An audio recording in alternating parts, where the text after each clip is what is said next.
no nos habría salvado de nuestros delitos y pecados. Mire usted que yo le estoy volteando aquí el coco de todo lo que a usted le han enseñado. Si Dios tuviera una relación con nosotros, familia, no habría entrado a nuestra miseria. ¿Qué fue lo que él hizo, iglesia? ¿Por qué?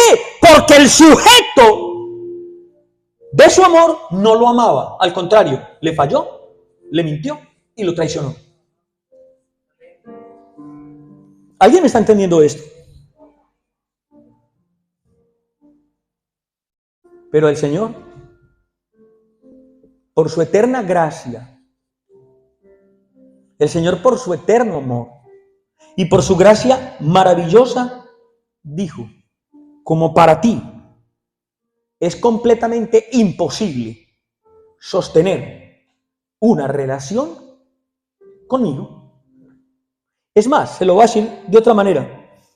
Como para ti, dice el Señor, es completamente imposible amarme como yo te amo. Wow. Entonces, me voy a meter dentro de ti para enseñarte a amar como yo te he amado. Ay, iglesia. Es decir, no para enseñarte a tener comunión, sino para enseñarte a recibir comunión. No nos vamos a equivocar, familia, que es que el ser humano viene equivocándose mucho tiempo. A recibir comunión. Es decir, de espíritu a espíritu. De espíritu con mayúscula a espíritu con minúscula. Iglesia, ahí es cuando el Espíritu de Dios trae la convicción en nuestro espíritu que no somos bastardos.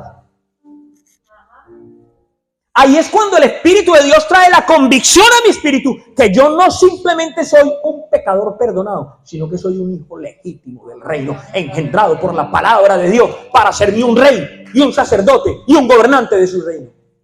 Ahí es cuando realmente recibo yo esa convicción, familia, iglesia. Por eso es que cuando nosotros estamos pasando por problemas en lo temporal,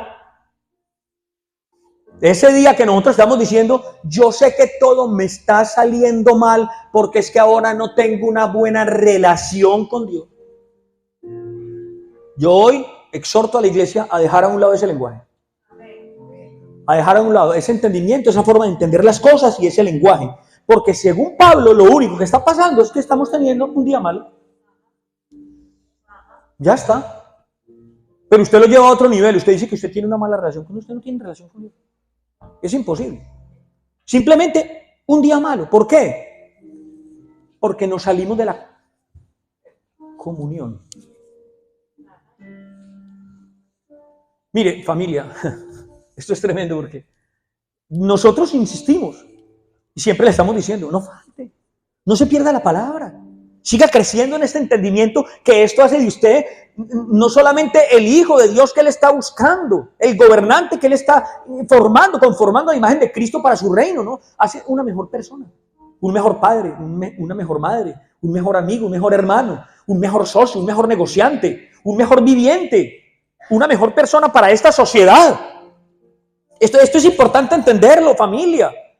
Yo no tengo que estar diciendo es que simplemente tuve un día malo. Mire lo que dice la Biblia, Efesios 5:15, perdón, dice la Biblia, mirad pues con diligencia cómo andéis. ¡Wow! A veces no entendemos nosotros que es que nos salimos de la comunión que el Padre nos regala. Mirad con diligencia cómo andéis, no como necios, sino como sabios, aprovechando bien el tiempo, porque los días son malos. Pero aprovechamos bien el tiempo. ¿Cómo andamos? Cae un aguacero. El aguacero lo moja todo. Y nosotros nos sentamos a llorar. No, nos paramos con diligencia, llamamos a todo el mundo. Muchos vienen, el uno hace una cosa, el otro hace otra. El otro arregla los cables, el otro arregla el sonido, el otro arregla el ordenador, el otro arregla... Todo el mundo. ¿Por qué? Porque caminamos con diligencia. Porque los días son malos. No importa que los días sean malos. Para eso tengo yo a Cristo que está dentro de mí, que ministra mi vida, que gobierna mi vida y que me ayuda aún en los días malos. Eso es mantener comunión. ¿Y qué es comunión? Comunión es simplemente tener cosas en común. ¿O no? Eso es comunión. Común, unión, tener cosas en común.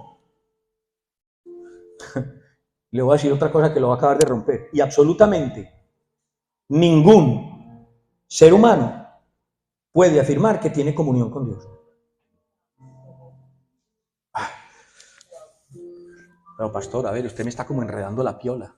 Primero dice que no tenemos relación, que tenemos comunión. Y ahora me está diciendo que ningún ser humano, escríbalo, ningún ser humano tiene comunión y puede tener comunión con Dios. Escucha lo que voy a decirte. Tú, que me estás oyendo, tú no tienes ni has tenido nunca comunión con Dios.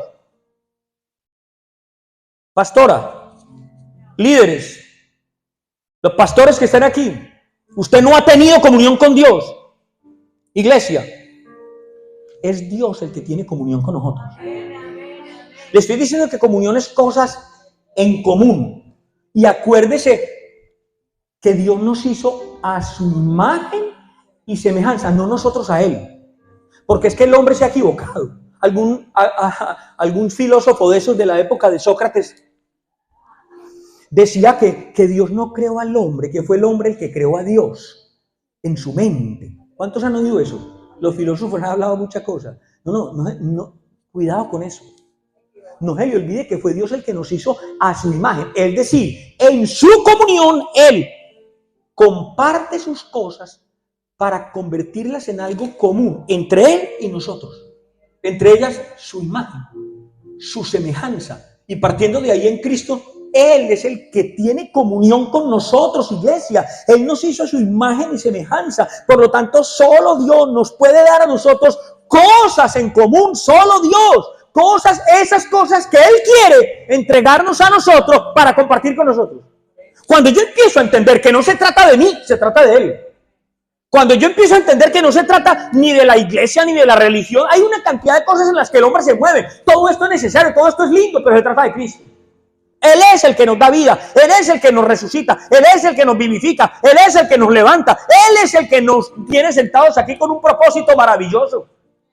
Entonces no es que nosotros tengamos comunión con Dios, no, yo me sujeto a su comunión, yo entro en su comunión, yo acepto su comunión, yo disfruto de su comunión.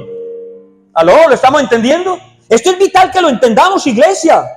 Es decir, yo no puedo producir nada. El hombre cree que puede producir, no, es Dios el que produce. Estoy hablando en el contexto espiritual.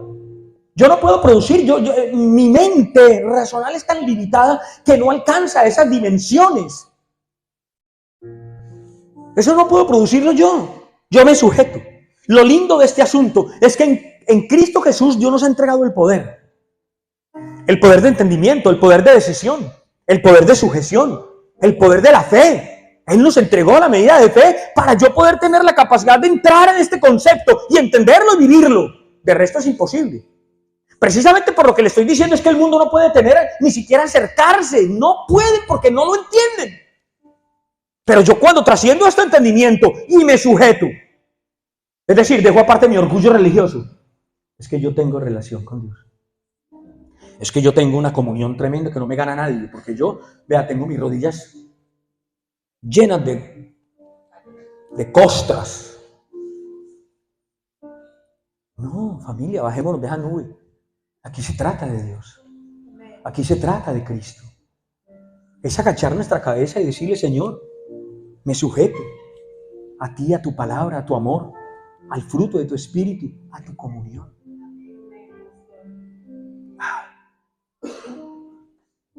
Tenemos que derramar nuestro espíritu delante de Él. Reconocer nuestras debilidades, familia. Por lo tanto, iglesia, cuando Dios quiere intimar conmigo de espíritu a espíritu, Él es el que me hace partícipe de todo lo que contiene la eternidad. El hombre ha tergiversado el asunto. El hombre ha tergiversado el asunto. Por eso el apóstol Pablo a través de lo que Dios le da es tan específico y dice, no es por obras para que nadie se gloríe. No se trata de que yo puedo, de que yo lo logro, de que yo soy, no sé, sea el que sea, el apóstol que me esté escuchando, al que llamaron maestro, evangelista, pastor, lo que sea, no. Bájese de esa nube. No es por obras para que nadie se gloríe. Él es el que nos comparte de su maravillosa comunión. Por eso es que solo por Él y solo en Él nosotros ahora podemos ser partícipes de lo eterno. Y escúcheme, ese es nuestro gran reto. ¿Cuál? Es aprender a vivir en el día malo. ¿Conforme a qué? A esas políticas del reino que están siendo depositadas en mí a través de mi aceptación de que se trata de Él y no de mí. ¿Estamos entendiendo esto? Esto nos tiene que poner a nosotros en el lugar correcto con respecto a lo que nosotros somos en Cristo. Por eso es que la cosmovisión que gobernaba el pensamiento de Pablo no eran los sucesos que estaban pasando en su vida, iglesia, sino lo que Dios había establecido en él desde antes de la fundación del mundo, en Cristo Jesús. Es más, desde la eternidad, y lo que había depositado en su contexto temporal. Entonces el equilibrio de Pablo partía de su conocimiento del manejo de esos dos conceptos, lo temporal y lo eterno, básico.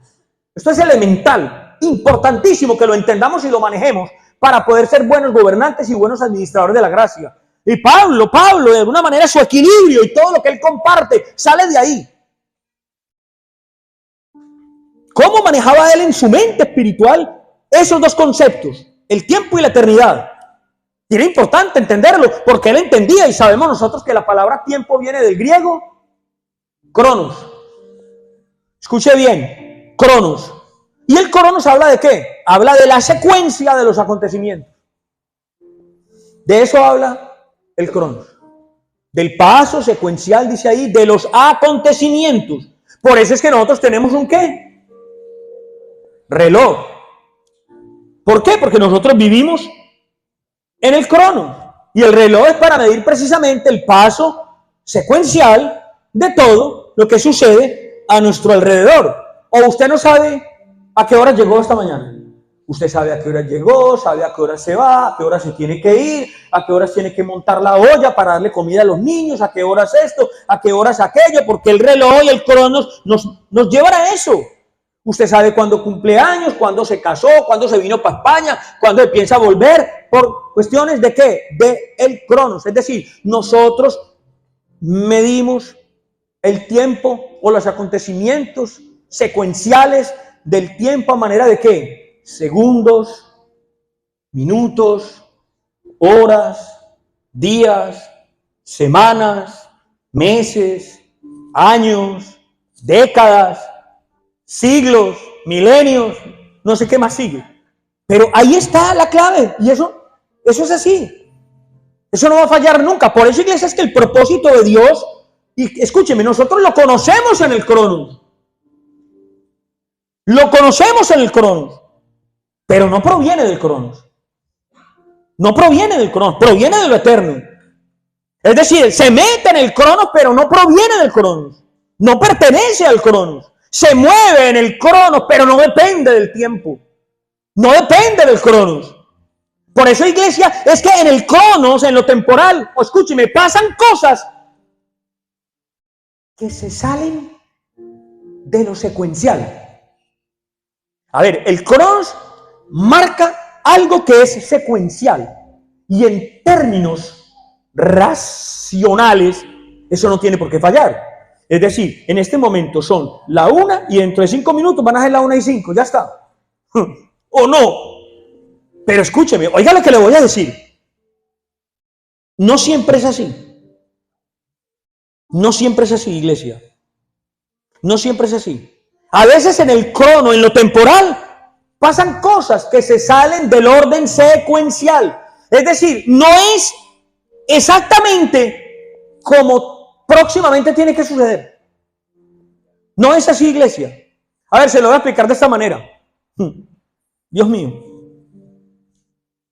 Si alguien es diagnosticado con un cáncer terminal,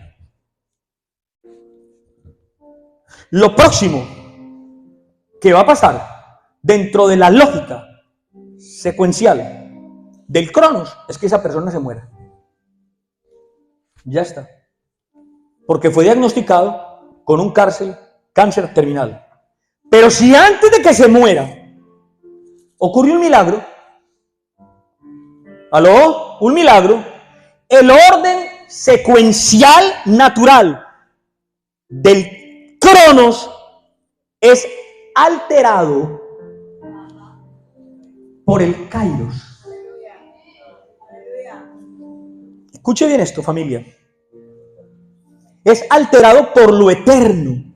Porque en la secuencia del tiempo, eso que era lo próximo que iba a pasar, iglesia, eso que iba a pasar es alterado por una decisión del Rey de Reyes que te ama y que Él puede alterar lo que el hombre no puede alterar. Porque usted puede retroceder su reloj, pero seguirán siendo la 1:02, quiera usted o no quiera. ¿Alguien está entendiendo? Esto es importante que lo entendamos, iglesia. Por eso es que cuando nosotros vivimos una verdadera comunión, escuche, una verdadera comunión, ahí, iglesia, es donde empieza a entrar en nosotros lo que el hombre no nos puede dar. Y es lo que el hombre necesita para poder ser un verdadero gobernante. La vida de oración. La vida de oración no puede ser impuesta. Mire, cuando usted se propone orar todos los días a las 7:30 antes de salir a trabajar, le garantizo que usted dura 4 días y al quinto ya no lo hace. Pero cuando eso fluye por el kairos que entra a mi vida para alterar mi cronos, le garantizo que puede pasar lo que sea, puede pasar y usted no le va a fallar al Señor, usted no va a faltar a la congregación, usted no va a dejar de leer, usted no va a dejar de orar, usted no va a dejar porque la comunión ya no sale de usted, sale de Él. ¿Estamos entendiendo esto? Por eso es que el concepto tiempo y eternidad tiene que estar claro en nosotros. Para mucha gente será lo mismo, pero son dos cosas diferentes. Yo me puedo proponer muchas cosas en mi contexto temporal, pero yo no puedo dejar que sean gobernadas desde ahí. Sino como Pablo, que cogió su condición y la conectó con lo eterno. Lo lógico era sentarme a renegar de César, estando preso. Pero ¿cómo me mete este tío aquí si yo soy inocente? A renegar de Nerón, del mismo Dios, pero si yo predico de ti, ¿cómo permites que me pase esto? Es lo lógico, es lo humano que nosotros hacemos.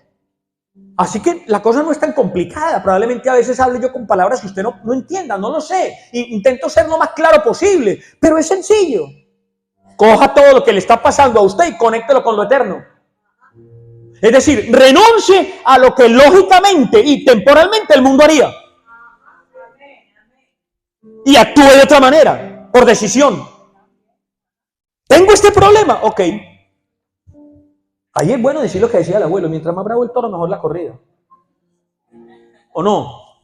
Tengo este problema, tengo esta enfermedad. Yo no sé si usted se ha dado cuenta, pero usted ha venido a mí a decirme, a hablarme de falta de trabajo, de enfermedades delicadas. Usted ha venido a mí a decirme que se le murió su madre o se le murió su padre.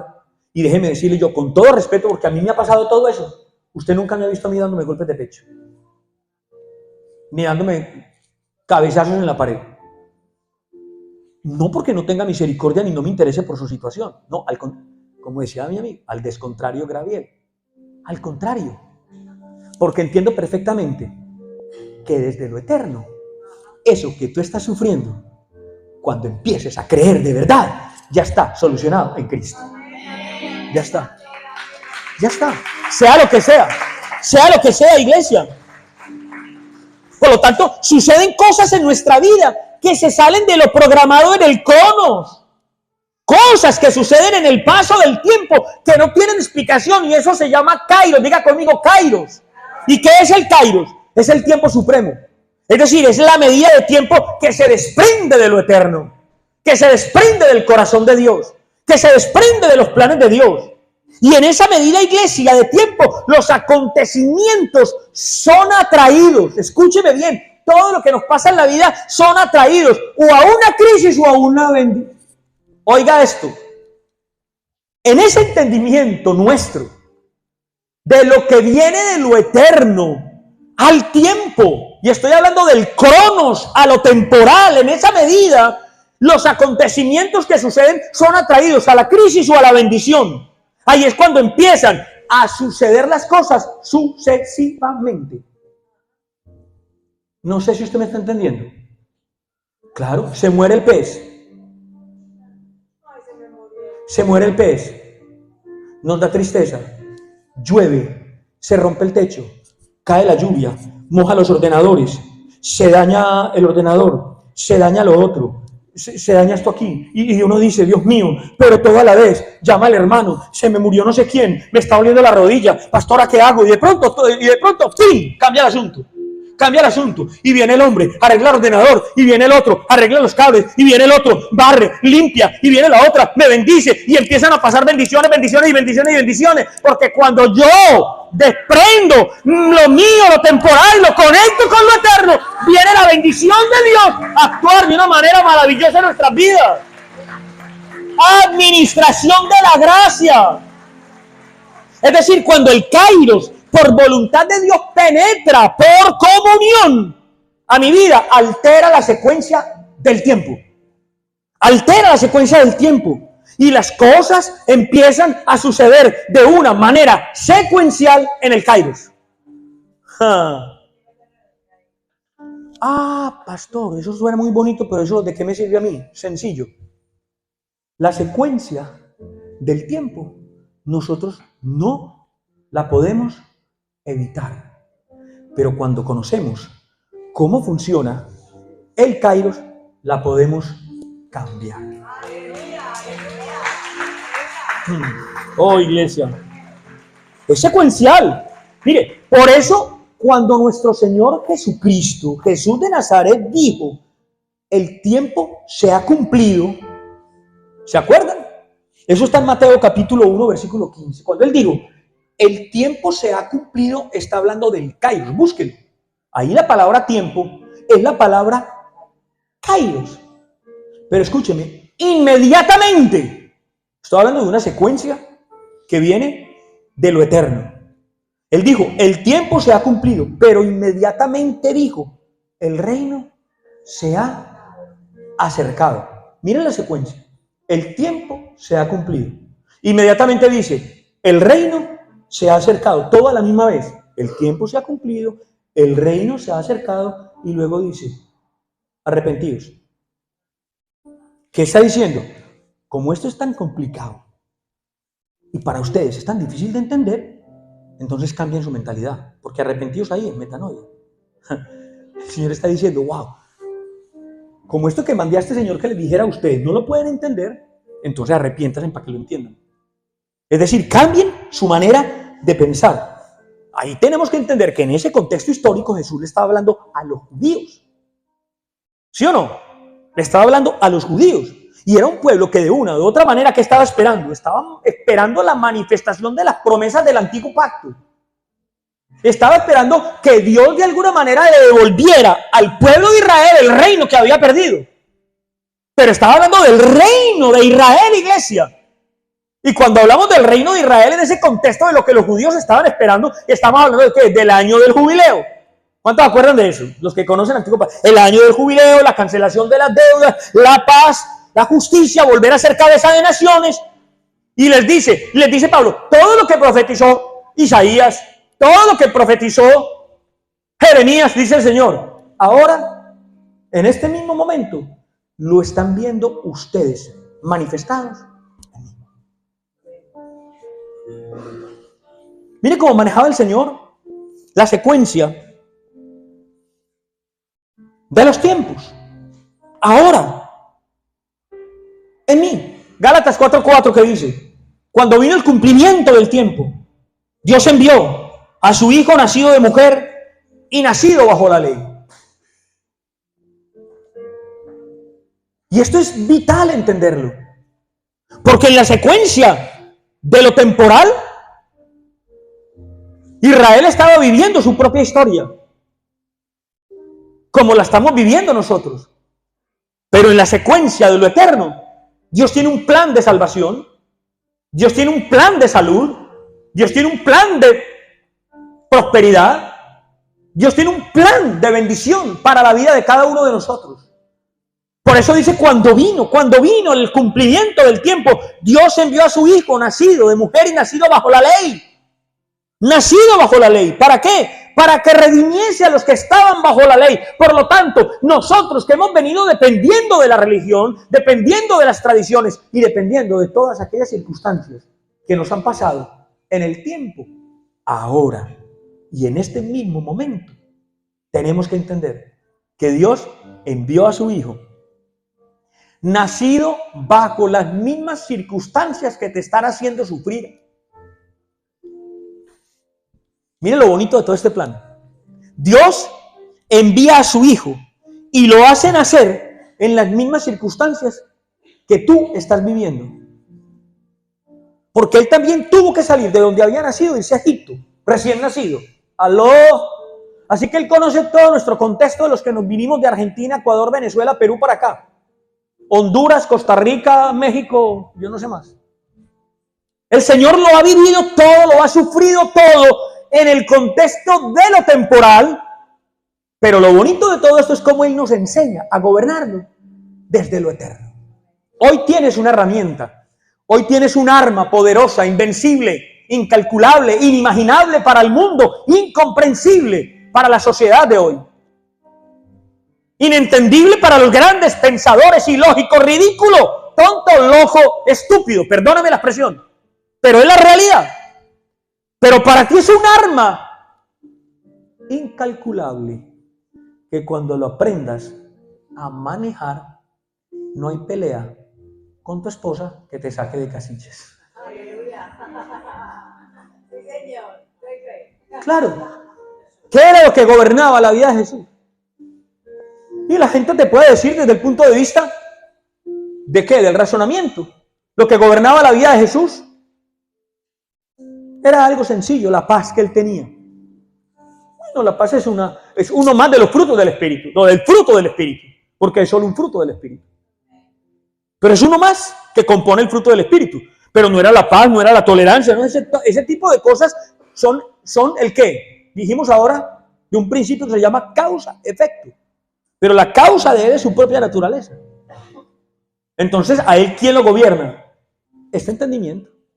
Él sabía que estaba viviendo en lo temporal. ¿O usted qué cree que el Señor estaba pensando cuando le dijo al Padre, aleja de mí Señor, no me permitas vivir esto? Estaba hablando de lo temporal. De lo que Él estaba sufriendo en lo temporal. Por eso Pablo, cuando está en la cárcel, conecta su condición con lo eterno.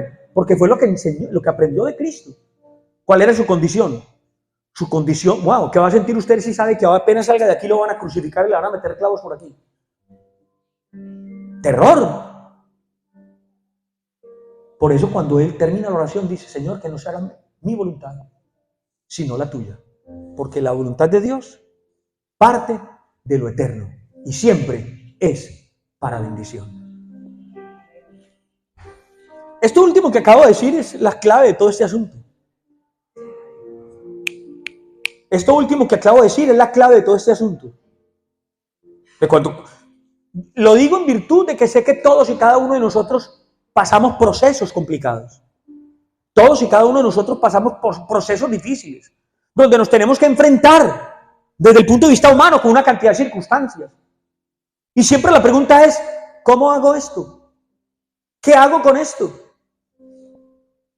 Hoy nos tenemos que ir con lo que la palabra nos está enseñando.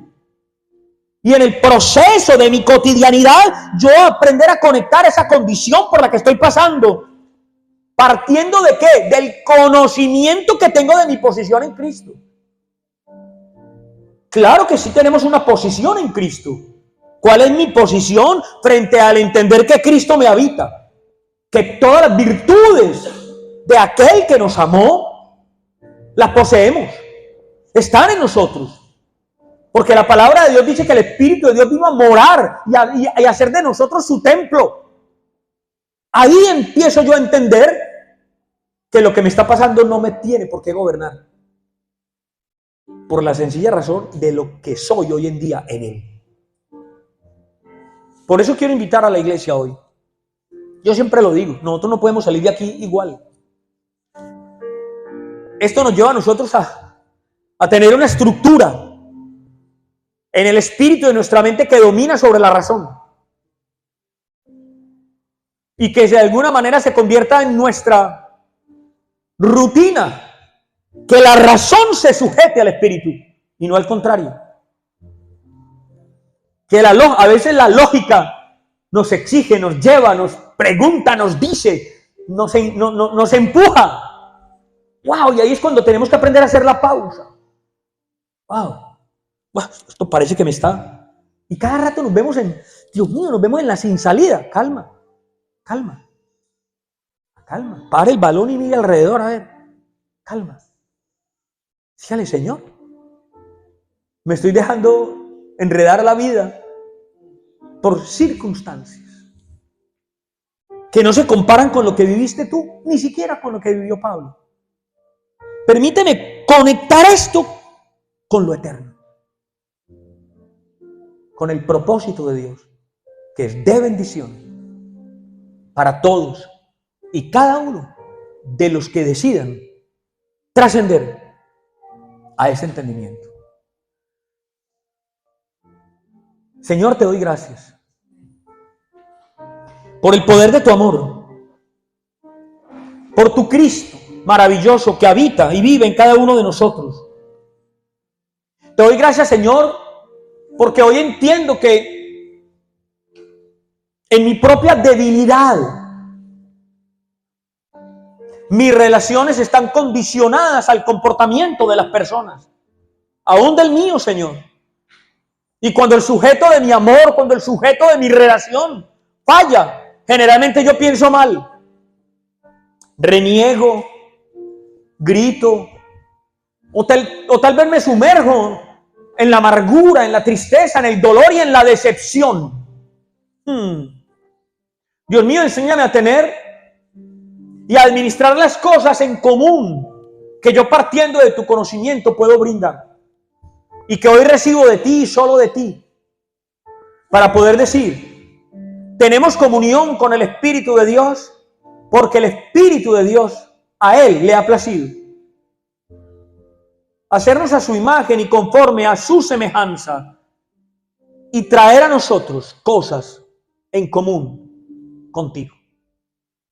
Te bendecimos, Señor, y te damos gracias, Señor, por darnos la sabiduría, el entendimiento y estructurar nuestras vidas para poder continuar un camino con excelencia y poder de alguna manera fluir en el perfeccionamiento de nuestro espíritu y no en la debilidad de nuestra alma. Gracias, Espíritu Santo, porque hoy, Padre Santo, podemos decir que como cuerpo de Cristo ya no tenemos una mentalidad de fracaso, de dolor, de no puedo.